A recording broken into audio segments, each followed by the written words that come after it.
tarde. Tudo bem Boa com vocês? tarde.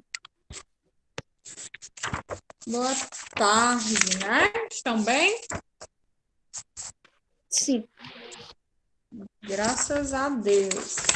Gente, desejo a vocês uma boa terça-feira, tá certo? Como vocês sabem, ontem não teve, né, a atividadezinha foi bem pequenininha, de classe mesmo, na hora da explicação, né? E hoje nós vamos iniciar, tá certo? Aqui, na verdade, terminar de ler o Aprenda Mais, ainda lá sobre os tempos verbais, né? Algumas curiosidades sobre o presente, né? O tempo verbal presente. E depois nós vamos continuar aqui a falar de outras coisas, certo? Agora vocês vão abrir o livro de vocês na página 327, certo? Abram aí, página Eu posso 327. iniciar a leitura? Sim, Posso ler também, tio? pode. Pode sim. Vamos lá. Página 327, o quadro aí do Aprenda Mais, tá bom? O Gabriel vai iniciar e depois a Clarice. A Clarissa. Eu sempre digo Clarice. É a página 320, né? Estava na 220, estava lá passado. 327. É assim. É a da aula passada. Vamos lá? Nesse quadro que você vai começar a ler, Gabriel, nós vamos ver aí, gente, algumas curiosidades, tá certo? Algumas informações a mais sobre o tempo presente. Pode começar, Gabriel. Ok. Aprenda mais. Variedades de expressões do presente. O presente expressa basicamente eventos ou estados atuais. Podemos distinguir duas formas: o presente simples, eu falo, e o presente progressivo, eu estou falando. Essas duas formas não são sinônimas. A presente simples, usada para exprimir um evento o Habitual. habitual, uma propriedade permanente ou um estado permanente, por exemplo. Esse vizinho sempre faz barulho à noite. Evento habitual. Carolina tem cabelo louro. Propriedade permanente. Muito Continua? bem. Pode continuar. Depois a Clarice, depois a Clara. Ô, Página tia, 327. com licença, tia, qual a diferença aqui entre evento habitual e propriedade permanente? Há uma diferença entre eles? Há uma diferença. O habitual, Taimon, é algo que sempre acontece, certo? Por exemplo, toda tarde, Marina canta em sua casa toda tarde. É algo habitual, que ela tem o hábito de fazer. Agora, se eu Pode digo ser, assim, por exemplo, ele sempre come a mesma comida. Por exemplo. é um evento habitual. Agora, se eu digo assim, Elisa tem os olhos azuis. É um evento habitual ou é permanente? É permanente, né? Permanente. Porque ela vai teorizar isso para sempre. Isso, mesmo que ela use uma lente de contato de outra cor, mas os olhos dela são azuis. Entendeu? É que nem a frase aqui. Carolina tem cabelo loiro. É algo permanente. Certo? Entendeu a diferença, Taima? Não entendi, professor. Eu entendi. Não entenderam, gente? Vamos lá. Prestem atenção, eu vou usar a frase do livro, depois eu uso uma outra frase. Ó, nós temos aí. Esse vizinho sempre faz barulho à noite. Por que eu chamo isso de um evento habitual? Ó, habitual vem de hábito. Hábito é uma coisa que eu faço Uma sempre. coisa sempre. Isso. Então, Permanente é que é pra sempre. isso, exatamente. Ah, Habitual, entendi. entendeu? Habitual é que eu tenho o hábito de fazer. Permanente é que não muda, certo? É algo permanente. Por exemplo, Carolina tem cabelo louro. Aí alguém pode até pensar mais, vamos dizer assim, esticar um pouco mais a coisa e dizer assim, tia, mas se ela pintar o cabelo, ela vai ter o cabelo de outra cor. Mas quando aquela tinta sair, o cabelo dela é louro. Entenderam? O que é algo habitual é algo que acontece sempre, que a pessoa tem hábito de fazer, e algo permanente, algo que não muda. Entenderam ou não? Eu entendi Sim? muito bem. Entendi. Sim? Pronto, muito bem. Então vamos aí continuar. E deixa eu logo explicar isso, tá? O presente simples e o progressivo. Vamos aí para o presente simples. Ele diz assim: eu falo, e o presente progressivo, eu estou falando. É a mesma coisa quando eu digo assim: eu falo alto, não é uma característica minha, né? O presente simples, eu falo. Agora, quando eu digo assim, eu estou falando agora, eu estou falando, é algo progressivo. Entenderam? Essa parte aí do presente, né? Algo habitual, algo permanente. Pode continuar, Gabriel. Eu entendi. Perfeito.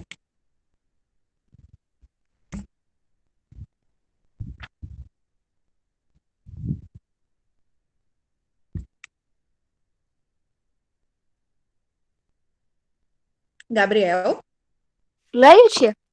pode continuar. Depois é a Clarissa. Que a Maiane tinha falado, não entendi. Ok. É porque eu já expliquei, tá?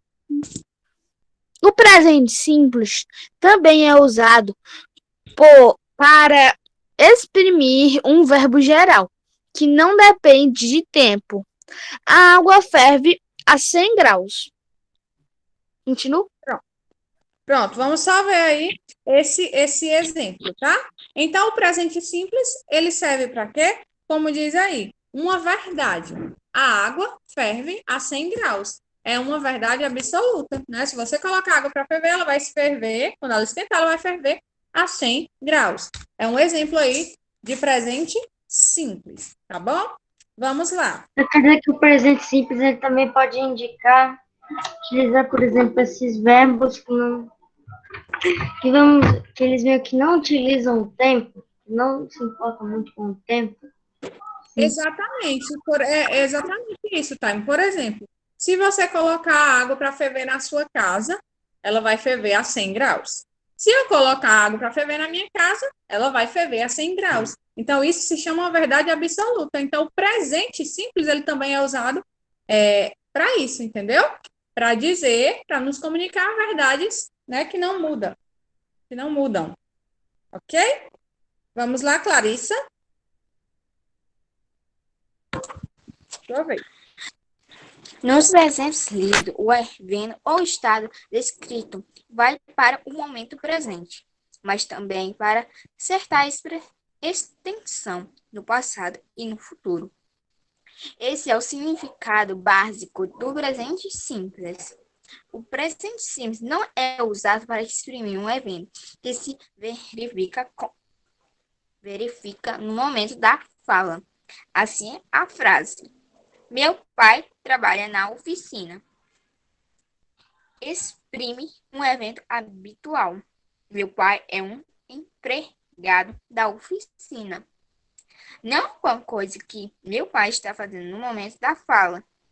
Para exprimir um evento que se dá no momento da fala, usa-se o presente progressivo, isto é, o auxiliar auxilia estar, mais o gerúndio. Por exemplo, meu pai está trabalhando na oficina. Pronto. Então, muito bem, vamos lá. Pensar aqui, né, nesse tempo presente. E Geralmente, isso aqui está se referindo ao presente simples e ao progressivo, né? isso mesmo. Isso aqui eu já disse, com outro exemplo. Isso, só citando outros exemplos, né? para vocês entenderem melhor. Porque o que acontece? Quando a gente fala de presente, o que é que a gente confunde o que é que a gente pensa logo? Que uma frase no presente tem que ser estou comendo biscoito agora, né? Isso é uma frase no presente? Mas nem toda frase que está no presente é obrigada a estar acontecendo no momento da fala. Por exemplo, quando eu digo, meu pai trabalha na oficina. Não obrigatoriamente o meu pai vai estar lá na oficina agora. Mas isso não deixa de ser uma frase no presente, porque é algo que acontece habitualmente. Meu pai trabalha na oficina, ou meu pai está trabalhando na oficina, né? É um presente chamado, nesse segundo caso, de presente progressivo. É isso, tá? Que o livro aí, nesse Aprenda Mais, quer trazer. Que não é porque a gente está falando de tempo presente que é obrigatório, o fato está acontecendo no momento que eu estou falando. Estou escrevendo agora. Não é obrigado. Por exemplo, se eu digo todos os dias escrevo cartas para minha mãe. Essa frase deixa de estar no presente, pessoal? Todos os dias escrevo cartas para a minha mãe. E aí? É presente ou não é? O que é que vocês acham? Essa frase está no presente ou não? Está no presente. Está no presente. Está no presente. Entenderam, gente? Ele explica tudo isso, né, para abrir aí essa luz na nossa mente, na mente de vocês, certo? Que o presente não obrigatoriamente vai estar acontecendo no momento da fala. Ok? Porque aqui meu pai, quando ele diz que o pai trabalha, quer dizer que ele trabalha, só que apenas trabalha, que ele está empregado.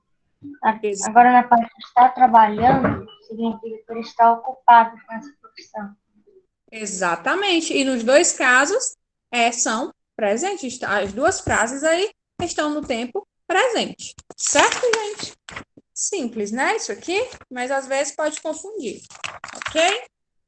Vamos lá. Então, terminada aí essa explicação dos tempos verbais, né? A gente já revisou presente, descobrimos algumas coisas mais aqui sobre o tempo presente, pretérito perfeito, imperfeito, mais perfeito, né?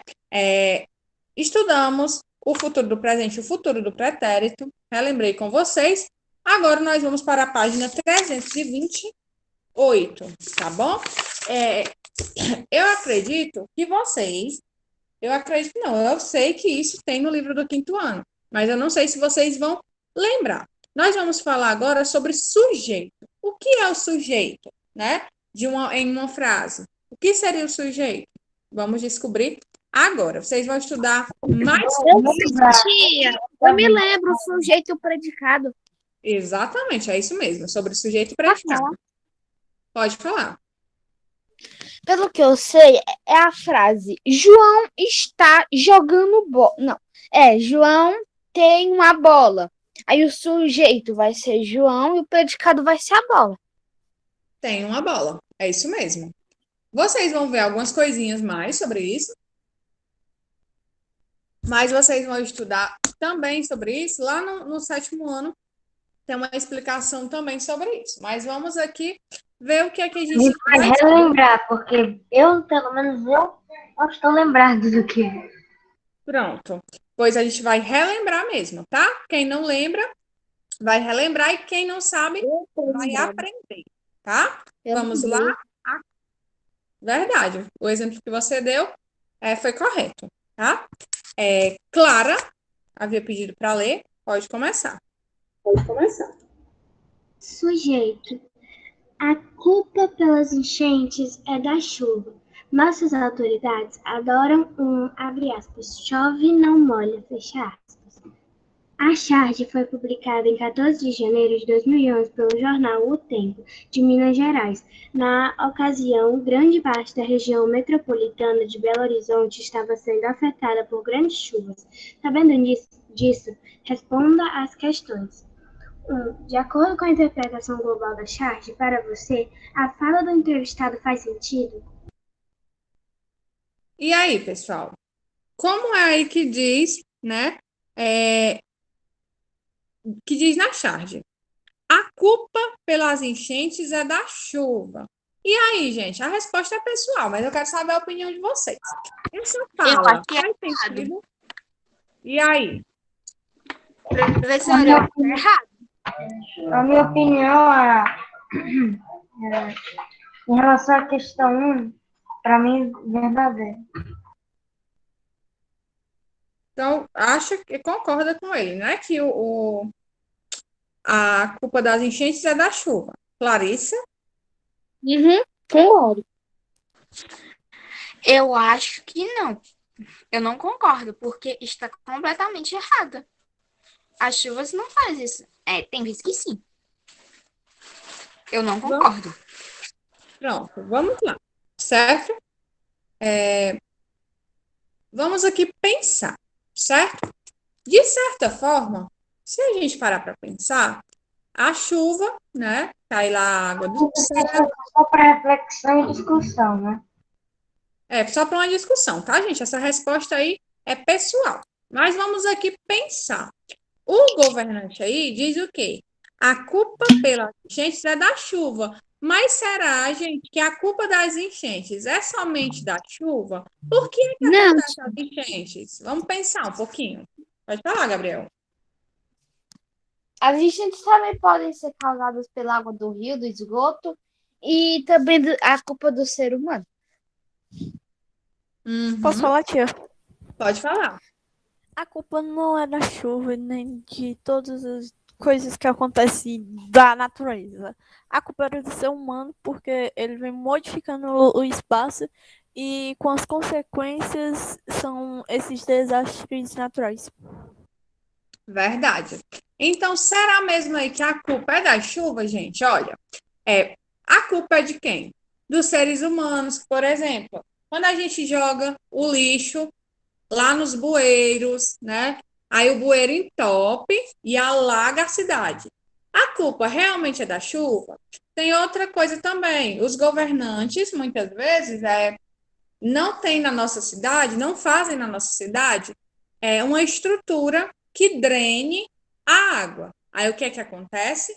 Invade a cidade. Então, será mesmo que a culpa dessas enchentes é da chuva, né? Ou é do ser humano que destrói a natureza, que joga lixo na rua, que joga lixo nos bueiros, que joga o que não é para jogar no esgoto, nas praias? Então, gente, é um assunto, tá, a se pensar, certo? Será que realmente a culpa é da chuva para essas enchentes? Ou no caso aí que a gente pode perceber na charge, que quem está falando é um político, né? Ele está falando o quê? A culpa das enchentes é da chuva, mas não é, gente. A culpa é do próprio, dos governantes, que não fazem nada para a infraestrutura da cidade. Nossa, que jogamos lixo na rua, né? Então, são vários pontos que podem ser apontados aí para falar das enchentes que acontecem. Segunda pergunta. Clara?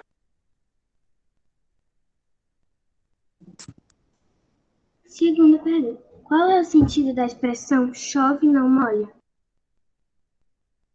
E aí, gente? Vejam que na charge o personagem está assistindo, né? O político falando e diz assim: nossas autoridades adoram um chove não molha. O que é chove não molha? Vocês conhecem essa expressão? Vocês conseguem identificar o sentido dessa expressão? Quem sabe? Eu não conheço isso, não, tia. Tia, não sei o que é, mas eu acho que isso, sei lá, uma espécie de resposta que você utiliza para dar uma fugida, não sei. Vamos lá. Mais alguém quer dar opinião? Podem dar opinião, tá, gente? Não tem certo ou errado. A gente vai discutir sobre isso. Pode falar. Alguém vai falar? Pronto. A opinião sobre a culpa da enchente? Como é? Pode falar. A opinião da culpa das enchentes? Pronto. Vamos aí explicar, né, a chave para vocês entenderem. Eles estão aí assistindo TV, né? E aí o governante está falando assim: a culpa pelas enchentes é da chuva. Aí os homens estão assistindo e dizem o seguinte: um deles diz, né? Nossas autoridades adoram um chove não molha.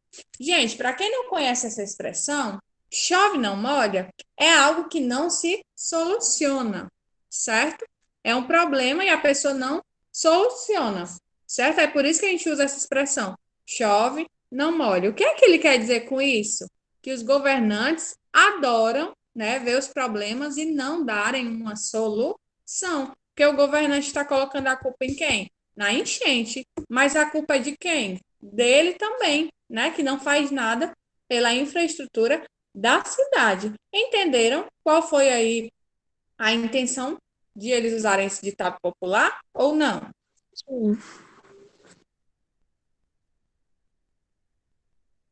Entendi. Pronto, deu, né, para entender? Ótimo, então foi essa aí a intenção do cronista, né?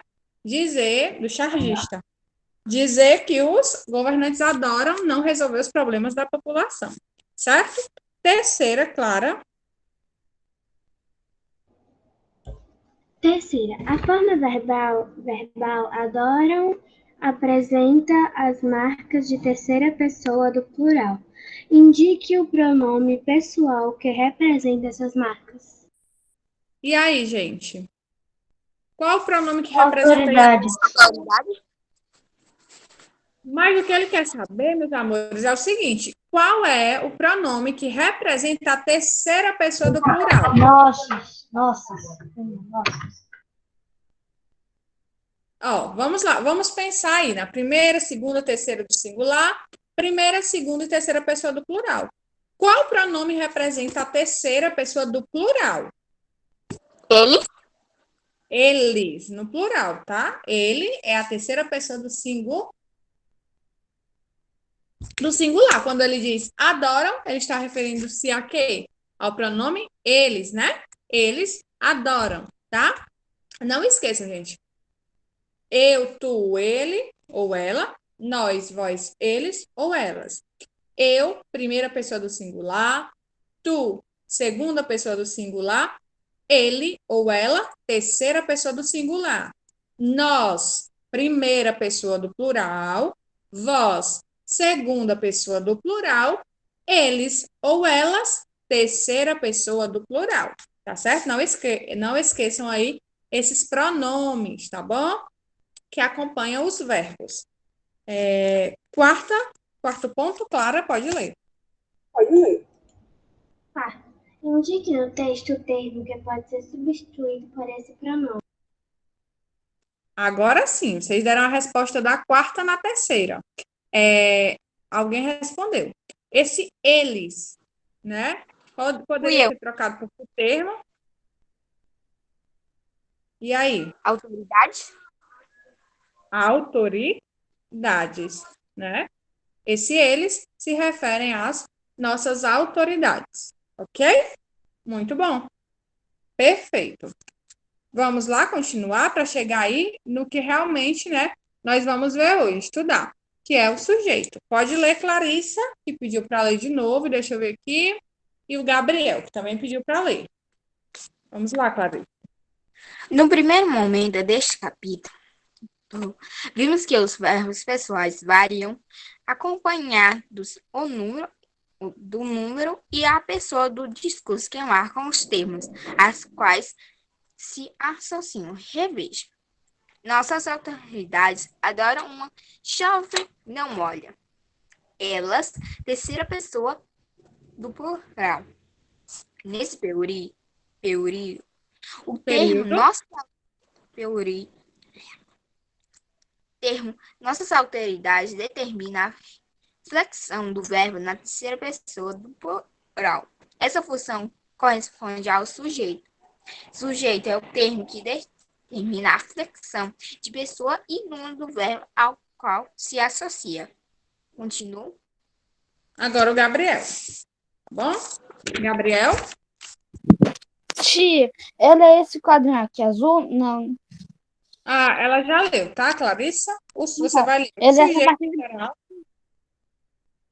Ok. O sujeito em geral apresenta um número. Isto é a palavra mais importante, pois concentrar seu significado básico em regra O núcleo do sujeito tem sempre valor substantivo no exemplo acima. Portanto, o núcleo do sujeito é o substantivo autoridades. Quando o sujeito é formado por apenas um núcleo, temos um sujeito simples, como em eles são muito diferentes. Já quando possui mais de um núcleo, temos sujeitos compostos, como em os animais e as plantas de uma região compõem a fauna e a flora. Continua, tia? Do outro lado? Vou só explicar, tá? Gente, o intuito aí não é explicar tudo sobre sujeito, tá certo? Novamente. Até porque vocês já estudaram e vão voltar a estudar isso no 7º ano. Mas é relembrar, tá? O sujeito para a gente falar de uma coisa mais na frente, certo? Mas vamos lá relembrar, certo? Como o Gabriel já deu até um exemplo no início, né? Ele deu o exemplo, João tem uma bola. Nessa frase, João tem uma bola. O sujeito é João, certo? A frase toda, gente, está no singular ou no plural? Singular. O sujeito Singular. singular. Singular. E o predicado também no singular. A gente vai estudar e relembrar esse sujeito só para a gente ver o quê? Que o sujeito e o verbo, eles têm que concordar, certo? Por exemplo, se eu digo assim, Maria, vamos pensar aqui uma frase que o sujeito concorde com o verbo, né? Uma frase bem simples. Maria foi ao mercado. Maria foi ao mercado. Percebam que Maria, né, poderia ser substituído por ela, foi ao mercado. Agora, se eu digo assim, Maria, vou usar o mesmo verbo, né, flexionado de uma forma diferente. Maria foram ao mercado. Essa frase, gente, tem sentido? Maria foram ao mercado. Não. Não. Então quer dizer que dependendo do sujeito, quer dizer, dependendo de como o sujeito está, vai haver uma concordância nominal diferente. Exatamente, é isso mesmo, Taylor. Aí ele relembra aí só um pouquinho do sujeito, né? Que o sujeito simples é quando eu tenho apenas um núcleo e o sujeito composto é quando eu tenho mais de um núcleo. Por exemplo, se eu digo assim, Maria é estudiosa, certo? Maria é estudiosa. O verbo é, né, que é o verbo ser, está aí concordando com a Maria. Mas se eu digo Maria e João, eu vou repetir a frase. Eu posso dizer que a Maria e João é estudiosos? Ou esse verbo vai ter que mudar, gente? Como é que vai ficar a minha frase? Maria e João são estudiosos. Exatamente, Samantha. Percebam que quando Tia, por exemplo, tia, se eu estiver dizendo, por exemplo, nós estávamos assistindo televisão lá fora, o sujeito seria nós. Isso, o sujeito seria nós, Taimo. Aí, como é um sujeito, como é esse nós, aí ele representa a primeira pessoa do plural, o verbo tem que ficar no plural. Nós estávamos assistindo, né, TV lá fora. É só para você, ele relembrou aqui o que é o sujeito, só para vocês entenderem, tá certo? Que sujeito vai concordar com o verbo. E a gente vai ver mais na frente que isso tem um nome, tá? Aí vamos aí continuar a leitura. Gabriel? Oi. Pode continuar. Apesar de comum nas gramáticas, essa classificação não é muito revelante. Na verdade, o mais importante é perceber o sujeito e singular ao plural, pois essa informação determina o flexo do verbo no singular ou plural.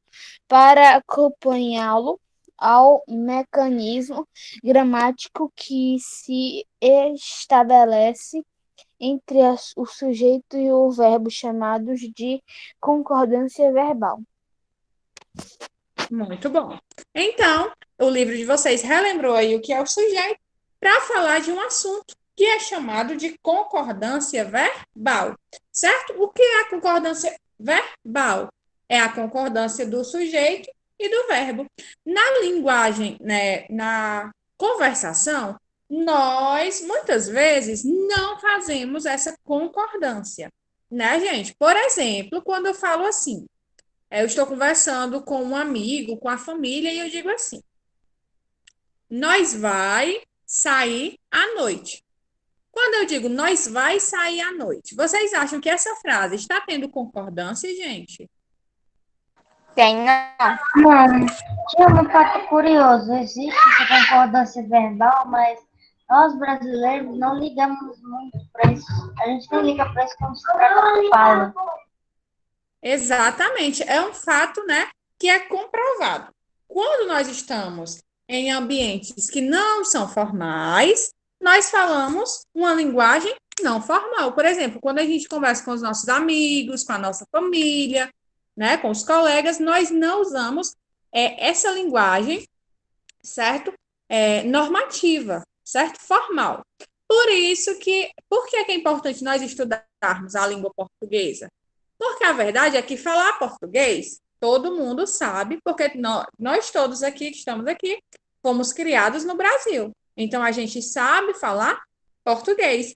Porém, muitas vezes nós não conhecemos as regras. E, por exemplo, para passar em um concurso, em um vestibular, a gente precisa apenas saber falar português ou nós vamos precisar das regras?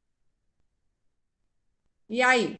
A gente vai precisar das regras. Precisa das regras. Pois se a gente for fazer a redação do Enem, a gente não pode escrever. E aí, cara? Exatamente. Uma redação importante como a redação do Enem. Nós vamos poder escrever a gente vamos, nós vai. Podemos escrever assim? Não, né, gente? Por mais que a gente use isso no nosso cotidiano, isso é chamado de variação linguística, que nós estudamos lá no começo do ano. Isso é chamado de variação. Uma coisa que acontece muito também, além, quer dizer, uma forma aí que a gente pode arrumar arrumar a concordância nominal é o termo que a gente usa. A gente vai sair daquele lugar. Exatamente. A gente. Quando nós usamos o termo a gente, aí o que é que acontece com algumas pessoas, né? Eu já ouvi muitas pessoas falarem da seguinte forma: a gente vamos sair. Aí está tendo concordância, gente? Também não, né? Quando nós usamos o termo A gente vai sair também não tem concordância? a gente vai sair, concordância, está correto. Mas quando nós dizemos a gente vamos sair, nesse caso já não há concordância, entendeu? Se nós usamos o a gente, Porque ele utiliza uma espécie de coletivo, né? Aí como é um coletivo, para apurar. mas esse a gente aí, né, Taimon, ele está no singular, por isso que o verbo vai ficar no singular. Agora, quando eu uso nós, o verbo vai para o plural, porque nós está no plural. Então, gente, a concordância verbal não é nada mais que isso, tá? É o sujeito concordar com o verbo, tá certo? Segundo os estudos, né, nós falarmos com a nossa família de uma forma, vamos dizer assim, sem usar as regras, né, se chama de variação linguística. Nós estudamos isso lá no início do capítulo, certo? Que não é errado você se comunicar assim na sua casa, com os seus amigos. Isso se chama variação. Mas é importante que nós tenhamos na nossa consciência que nós precisamos, sim, conhecer as regras, tá certo? Em uma conversa formal, nós temos que usar concordância verbal. Em um texto, tem que haver concordância verbal. Vamos pensar aqui, gente, agora vocês vão pensar em frases que não tenham concordância. podem ser frases que nós usamos no dia a dia. Pensem aí, pode ser até uma frase que você use no seu dia a dia para falar com seus amigos, com seus pais. Vamos pensar em uma frase que nós usamos no dia a dia que não tenha concordância verbal. Pensem aí.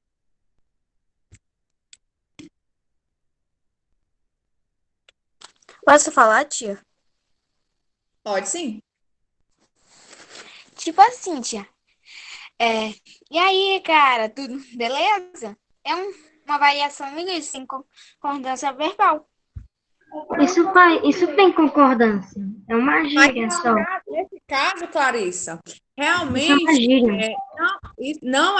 não faz parte da linguagem formal, mas nesse caso aí é uma gíria, mas essa gíria tem concordância, tá certo? Eu quero frases como, por exemplo, o exemplo que eu dei. Nós vai para casa mais tarde. Não tem concordância. Pensem aí em algo que vocês falam, né? Uma frase que não fez muito sentido, que a palavra assim, ela não mexe com o sujeito, mas ela é uma palavra na qual não faz sentido devido à última palavra. Eu estava vendo um seriado de comédia que eu assisto, que o cara falou lá. Qual é o problema em escrever bom? Escrever bom. Falou errado. Pois é. No caso aí, se chama variação. O exemplo que a Clarissa deu é um exemplo de gíria, né? Que nós também usamos. Mas, por exemplo, o que a Maiane colocou aí no chat. Nós foi à praia. A gente tem a mania de falar assim no dia a dia. Nós foi à praia. Quando eu digo nós foi à praia, essa frase tem concordância verbal? Nós foi à praia? Não. Não, muito bem. Por que que não tem concordância, gente? Porque usamos isso no dia a dia. Exatamente. Uma explicação, né? Seguindo aqui as nossas regras gramaticais, é por quê? Porque o sujeito, nós, está no plural e o verbo foi está no singular. Então, não há concordância, certo? Para que nessa frase haja concordância, eu tenho que dizer como nós fomos, sujeito e verbo no plural. Entenderam essa parte da concordância, gente?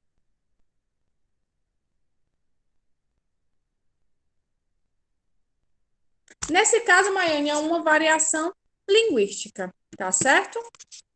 É a forma que nós falamos no nosso dia a dia. Ok, gente? Então, a concordância verbal é isso. Sujeito e verbo devem concordar. Se o sujeito está no singular, o verbo está no singular. Se o sujeito está no plural, o verbo está no plural. E é isso que nós chamamos de concordância verbal. Tá bom? Amanhã não, que amanhã nós não temos aula. Quinta-feira, sexta-feira não haverá aula. Quinta-feira, nós continuamos aí com esse assunto da concordância verbal na página 320. Sexta-feira não tem aula de sexta-feira? Ai, eu esqueci de dizer para vocês, achei que vocês já sabiam. Não, tá, gente? Sexta-feira. Não sabe, né, agora? Sexta-feira, Vai ter aula. porque vai ter Planejamento, né? dos professores e também é um feriado É a municipal. planejação de Planejamento, cara. Não planejação de existe 10 dias. planejamento. Foi isso que o professor falou. É isso mesmo, Caio. Vai ter planejamento dos professores, tá certo? Viu? Sexta-feira. E por esse motivo não haverá aula, tá bom? Então, nossa próxima aula é quinta-feira. Cuidem-se. Oi, Taimon. Ok. Fiquem com Deus. Até quinta. Beijos. Tchau, tchau. Cuidem-se. Tchau. Valeu.